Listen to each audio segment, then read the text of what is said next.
Sonic the Hedgehog, the movie. Sonic the Hedgehog, the movie, where the backing track for the trailer is Gangster's Paradise.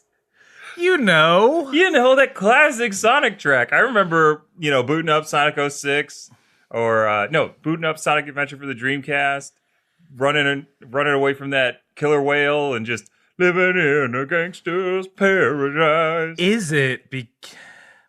Did that song come out the same year as Sonic the Hedgehog? Is that the connection? Dude, why would that? Even if that is the case, I would rather them play like Escape from the City or any other like pop punk song from the Adventure series, like anything. They should just play Evanescence. Yes. That's what we've seen Sonic fan art to anyway. But man, what a thing. What a thing that trailer is. So here's my big picture complaint with it. And Vince, you're a bigger Sonic fan than I am, even though I was a Genesis boy. I was also a Genesis boy. But I didn't think it was a terrible design. I thought it was this is okay. My biggest complaint is that, and I think I have to explain this by comparison, is that, so Detective Pikachu is a movie that kids can enjoy. Where Sonic the Hedgehog from that trailer, it is a kid's movie, right? Yes. Which means in Hollywood parlance, a kid's movie is let's talk down to everyone. And so to me, that's my biggest complaint is James Marsden talking to a CG animal. That's like a recipe for disaster. We've all been down that road. Look, we saw Hop. Yeah. We don't. Come on, guys. He's a handsome idiot, but he's no. That's exactly what his character is. Yeah, I mean him too, maybe. So I am more concerned that the movie will be bad, and the fact that the main thing that people complain about with the design, and that's what they're going to try and fix. Because of I don't want man, imagine if we complained about the story and what they would change. Also, too, I don't think fans should have that much power. No, honestly, they shouldn't. We don't need it. No, I would have been I'm fine. Again, I resign myself to the fact that this is the design they chose. Whatever they did, they tested it. I'm sure that they had a more classic 3D Sonic design to start, and this is where their testing brought them to. And I'm okay, they probably know something I don't. Just Ugly Dolls. They were you know what's going to sell this movie?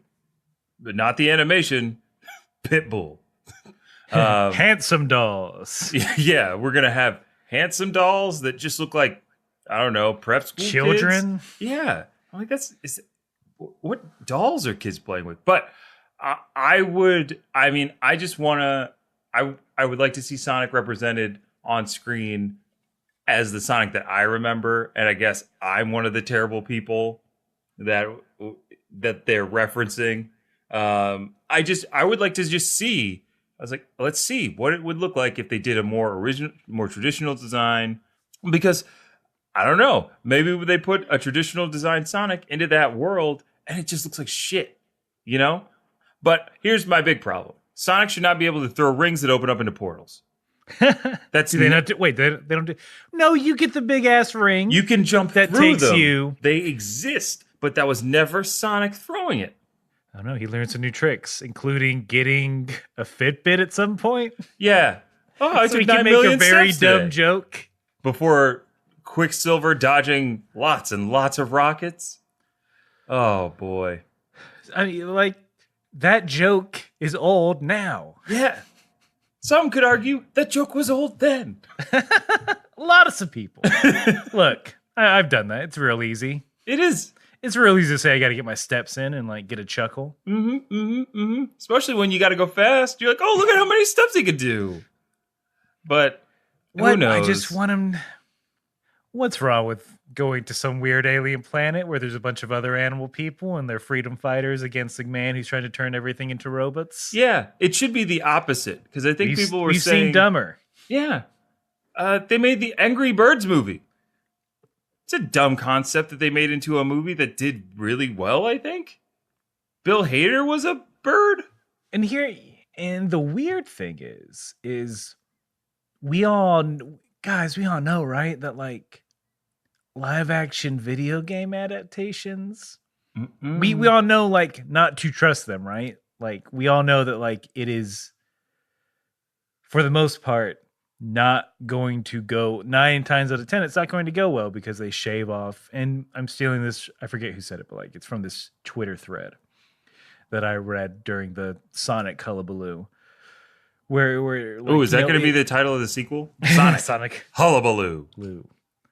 Yeah, he just goes, it's a big part. He makes a big huff about like there's no chili sauce for his chili dogs. He's just it's like 30 minutes of him complaining like I would look, honestly, he's throwing plates. I would watch Sally's in the corner. I will watch Ben Schwartz vamp about not having chili sauce for a chili dog. Not as Sonic. Yeah. But go on. See, that's the thing. Like, yeah, Ben Schwartz, Jim Carrey, good, all good. Anyway, so like Hollywood, when they take an Eastern property or something that has its roots in the East, it's like, cool. How can we Americanize this? Because that's clearly what people want.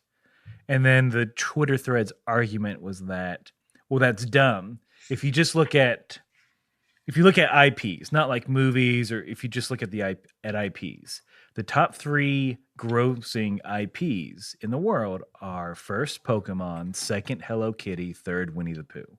Mm-hmm. Why would you? And I think that's why Pokemon is getting it right, because it's like, yeah, why would we say, oh no, these Pokemon escaped into our world? I'm like, fuck that. It's like, no, here's a world of Pokemon. Let's go. Yeah. Everyone knows it. Everyone is down. Yeah. The audience has to do so much work for their premise to make enough sense now with Sonic coming into our world.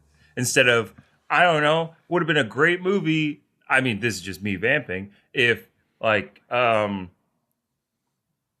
James Marsden's character is a cop and he's trying to stop Jim Carrey's character, who is threatening San Francisco by trying to open up a portal that they are afraid might cause a wormhole. And then James Marsden and Dr. Robotnik get sucked in, and then they're in Mobius. Mm-hmm. Right? Okay. And Dr. Robotnik, like, it's like maybe 2 months later, like Dr. Robotnik gets there first somehow, and James Marsden gets there later, and Sonic's like, hey, you look just like that guy. Like, you don't look like anybody here. You look like that guy.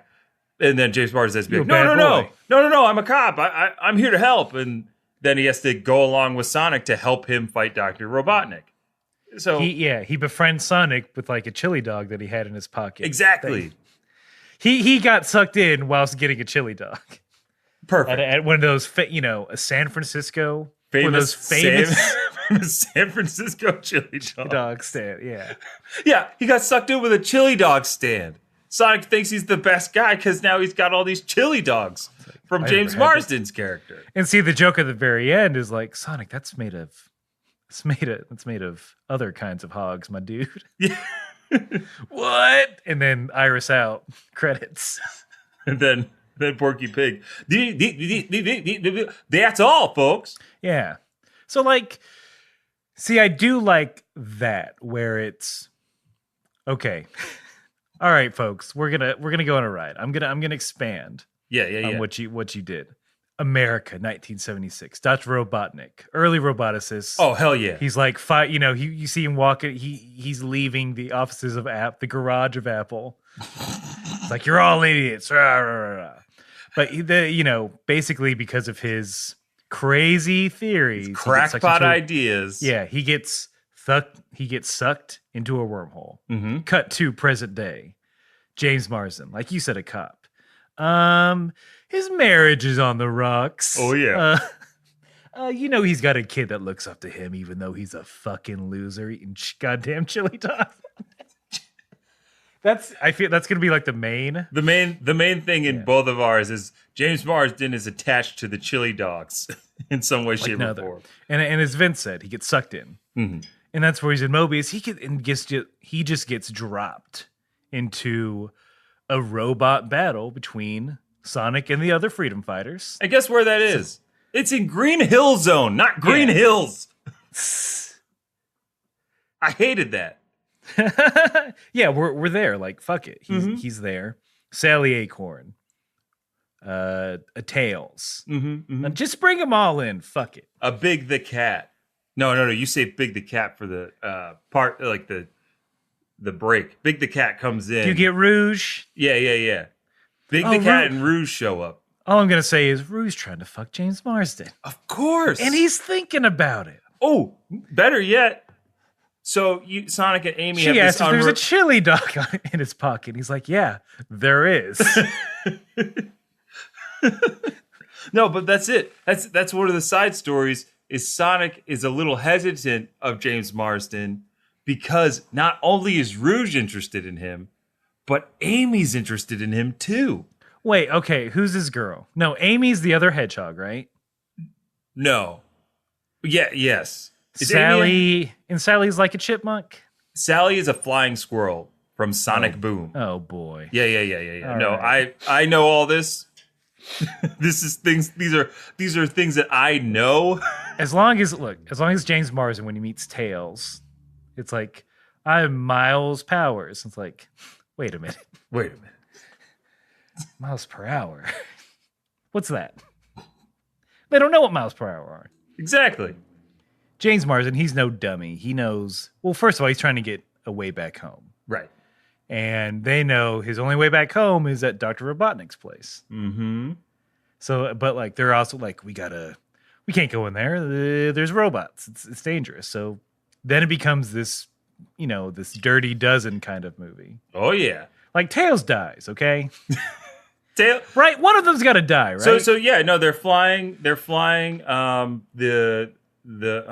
the name of the jet that they fly, that Tails flies? The one that can turn into different things? A biplane? Yeah, but it's called something specific.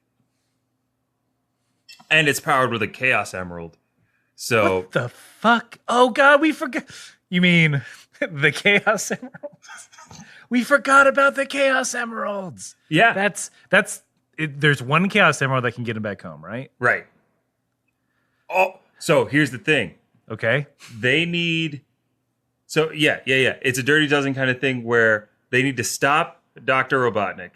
It is Dr. Robotnik's ship that he's built off the backs of cute animal labor that he's been put into robots. Oh, God. I'm imagining all these little bunnies having to move things. And then there's the one robot from like the very early cartoon that Jaleel White was the voice on. Yes.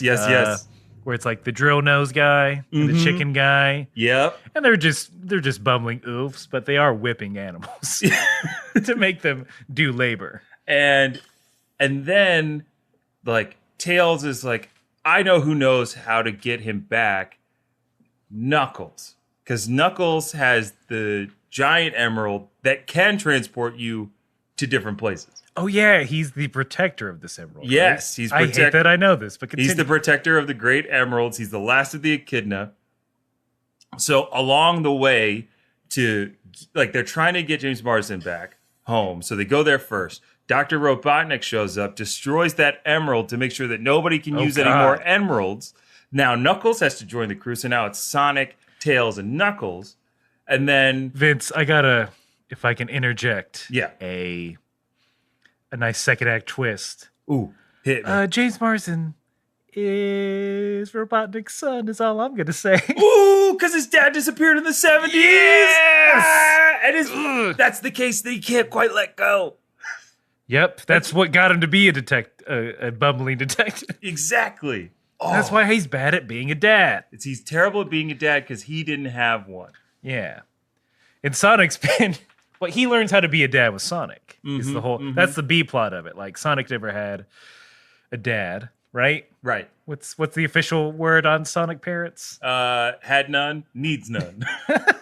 Oh, that's a great line.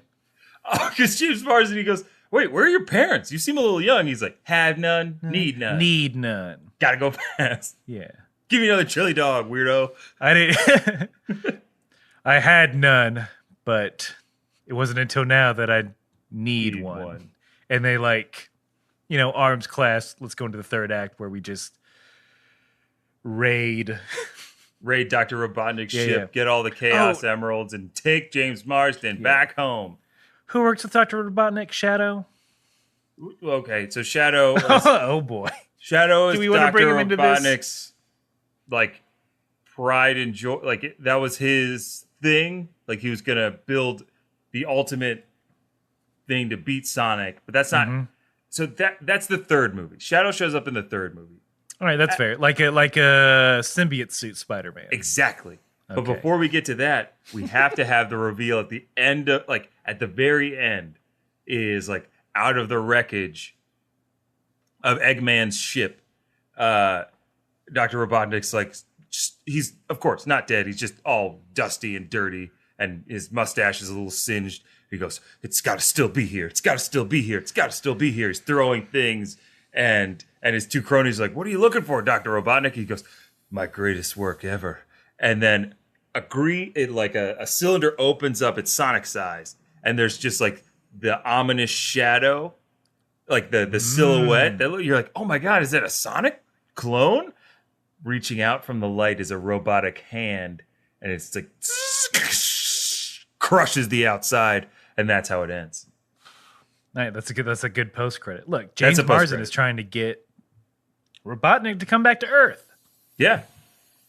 He's like, no one understood me there. Rah. And James Marsden's like, "But father, we could. You could help save the planet from imminent Earth destruction." Well, look. So think about this. That's sort of his thing. He came over. I think Robotnik. We have to sympathize with him. He's got to have some good villain likability to him. Right. I mean, he's a fat fuck. He's a fat fucko. Still voiced by Jim Carrey. Of course. Maybe we'll do a Aladdin, Will Smith, Genie thing. That's what I was thinking. So you can get a little bit more of the cartoon physics in his movement. Oh, I think Jim would love that. Oh yeah. Hey man, just wear this motion capture suit and not a full body Grinch costume. Yeah. And Jim, all you gotta do is just Jim carry the fuck out of this thing. Yeah. We'll do all the rest of the work. I don't know, somebody will stop him if he goes too far, but until then, you know I'll what? Let you know if you're smoking, baby. Yeah. So, but he tried to save Mobius through roboticism, but the animals they wouldn't. It's first humans don't listen to me, and now these fucking animals. That's it. This is best for them. Yeah. This is robot slaves.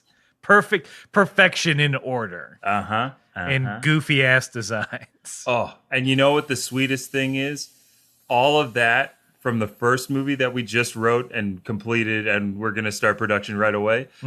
It gets tied up in the second movie, and this just came to me. The second movie, Dr. Robotnik does come back, right? He sees the error. He has to. He sees the error in his ways, and he's like, "I'm coming back."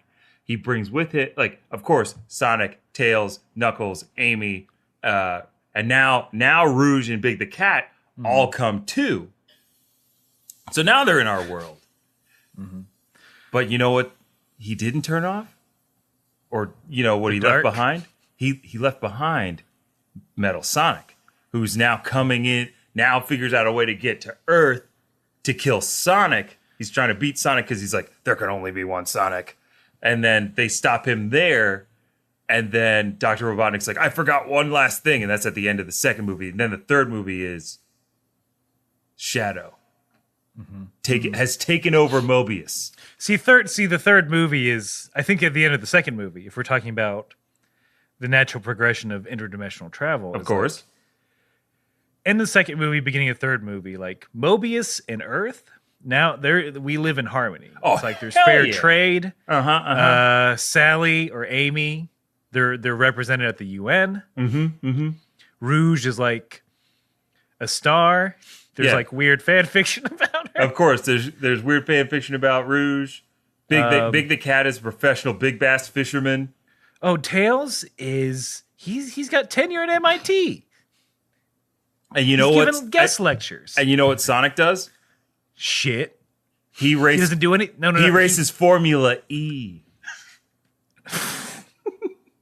I was gonna say it's like a Cobra Kai thing where he's just like he's just a piece of shit. He doesn't fit in on Earth. Well, there's fast stuff on Earth, but none of it's fast enough for him. But I like maybe that's it. Maybe it's a existential crisis of I'm the fastest thing alive. Oh no, my goal has been accomplished. What am I gonna do? What am I gonna do? Yeah. And that's when Metal I guess I Sonic gotta- shows up. yeah. That's when Metal Sonic shows up, and Sonic's like, something faster than me? And then he's got to take him down. But he's been I don't want to mention a certain movie that's out right now because I think we're still in the spoiler zone. Oh, yeah. But Sonic, he's a little out of step. He hasn't been practicing. He hasn't been challenged. Yeah, Sonic, he's been watching the carbs. He's been doing his sprints. Yep. And that's when we get the first transformation into Supersonic. Oh yes, we get our nice Supersonic. What's the name of that term? No, it's Supersonic. When he when he yells a lot and turns yellow. Familiar looking transformation. I That don't know. increases his power. I don't know. Maybe we could call it, he goes like Super... Sonic just doesn't seem right. Super Saiyan? I don't know. We'll figure it out. Look, all I gotta say is, all right, Vince. This is for real now. For real talk. As to spend the time to write, and I'm just talking like a very quick first draft. Yeah. To spend the time to quickly get together and we just do it. Like maybe we like lock ourselves up in a hotel room for like a weekend. Yeah. Just get a first draft of our Sonic movie together. How much would our fans have to give us to produce this into the world? What's your? Everybody's got a price, Vince. What's yours? What's mine for this script? Because we can't sell it. I guess you could use it. You can use it as a reel, sort of. Yeah, we could use it as a reel, but I'd have to take anywhere between, I don't know, 3 million to 10 million. All right. Well, there you go, folks. If our fans can raise, let's call it a 3 to 10. Let's split the diff. It's a moderate Kickstarter backing, you know? Yeah. Look. Far less than Bloodstained, a lot less than Star Citizen, maybe as much as Shenmue 3, you know? We're not asking for anything crazy, nothing you haven't donated to already. Come on now. So, if we get that, we'll get up on that. Oh, yeah, we'll get up on it. We'll get up in it. And hell, we might even Twitch stream the whole process. Well, but only for backers. I do like that we had an unintentional pregame. We did have an unintentional pregame, but sometimes those are the best. All right, should we talk about Dragon Ball now? Yes, please. Yummy house party.